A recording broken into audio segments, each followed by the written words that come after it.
Samuel Nallo and Robert Comfort were crime partners. They have stolen near $1 million in jewelry and cash in total of 4 hotels. Nallo was the planner and Comfort was the organizer of the heist. On December 30th, in the back room of Nallo's club, where Nallo brought Lucchese, Robert Bobby Germain, Ali Ben, and Al Green to plan the heist. This group arrived at the Pierre at 3:50 a.m. on January 2nd, 1972.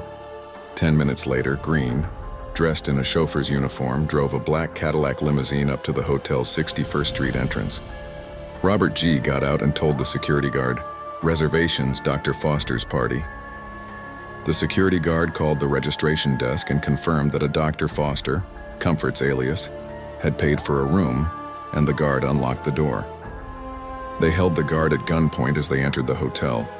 Green remained on watch outside. The date of the robbery was perfect.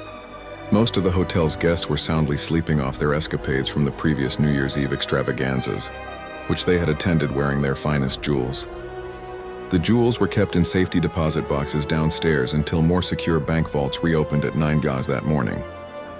Also, because of the holiday, the hotel had only a skeleton crew, including guards. The men quickly rounded up all the staff. Francos guarded the 61st Street entrance, handcuffing anyone who confronted him and leading them to Visconti, who brought the hostages to a large alcove near the registration desk, where he ordered them to lie face down on the floor.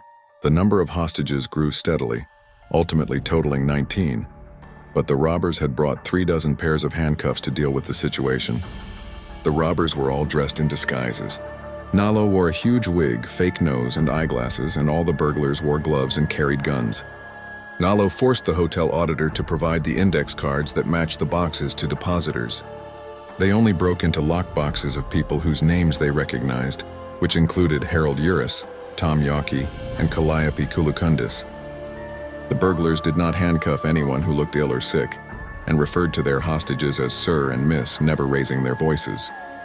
The entire robbery took 2.5 hours.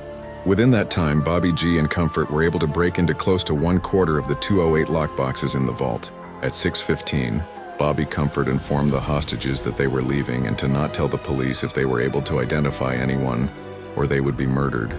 Before departing, Comfort gave a $20 bill to each hotel employee that they had detained, except for the security guards, and they all left at 6:30, just ahead of the hotel's incoming 7 a.m. shift.